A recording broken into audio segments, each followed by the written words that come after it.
In 1800, the population of New York State was less than 600,000 people for the entire state. By 1860, it was just under 4 million. So you can see in that 60 years, a continual increase in population. And a lot of that was due to immigration.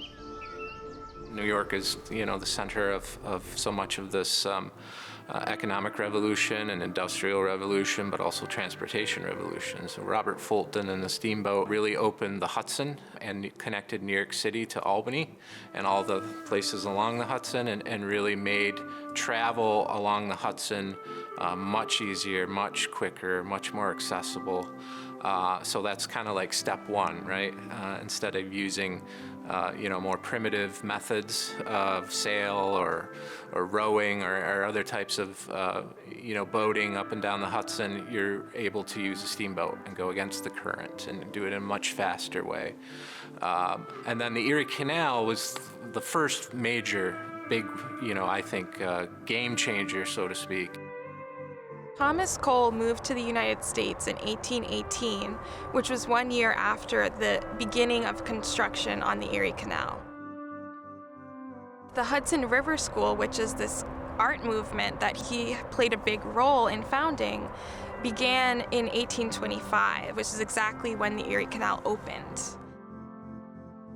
As a result of the Erie Canal, really did attract not only people that worked on building the canal, but others who would benefit from the trade. So merchants and business people began settling in the cities along the canal, including Buffalo and Rochester, and that really made New York the center of this trade from the West and the new Western states that were being developed in the country.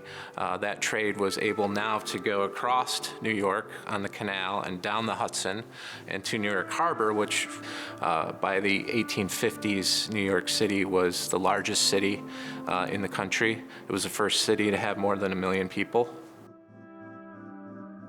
Thomas Cole's work has something to do with forging that national identity and national aesthetic, which has a lot to do with wilderness. And the Erie Canal discourse, the way that we often talk about the Erie Canal through time, and it's a very powerful history, is that the Erie Canal transformed wilderness into the industrial empire of New York State, which is the Empire State. One of the things that is often missed out of the narrative is the words that we use to describe the land. So wild, untamed, savage even. Those words were also used to describe the original inhabitants of the land. I think the reason those terms are used from the onset of colonization is because when you have people coming over, whether it was for religious freedom or to start new lives or what have you, they came onto shores of a land that was already inhabited by hundreds of millions of people, but it was people who worked in one with the land. So when settlers start coming in, they're working against the land. The land is wild, it's covered in trees. How are we gonna create these new cities if we have all of these trees around here? So you have to, cultivate the land in a way that promotes progress. There were huge environmental impacts to all of these changes, but the primary one at the foundation of all of this is the dispossession of Haudenosaunee lands. Because when we're talking about the development and the progress of New York State, we have to ask who is this development for? Who designed this development? What does this mean?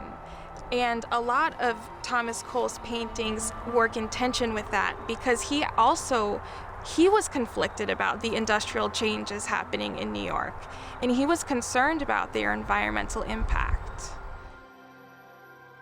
He looked at this view every day, starting in the 1820s and then the 1830s when he lived here, and then into the 1840s. And during that time period, it was dramatically changed. It was cleared of trees.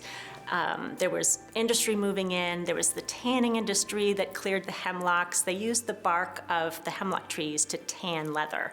The railroads came through. He couldn't believe that in what he called a civilized nation there could be such destruction and such thoughtless destruction. When Thomas Cole talked about the scenery of American landscape. He was making very serious claims about whose land they were on, whose scenery this is. And he made claims that this is our land, this is our scenery to enjoy. I would love to have seen the area when my ancestors were here and to not see, all the buildings and skyscrapers and the polluted water that we now have. It would have been completely different back then. So while I understand what Cole is saying in wanting to protect the land from industry and all of that, in a way, you're again leaving out the people who originally took care of it, because if you're talking about it in a way that the land was virtually untouched, we cared for the land as if it was a living relative of ours, only taking what we need, being stewards of it, replenishing when needed. So of course we were taking care of the land in a way that looked amazing.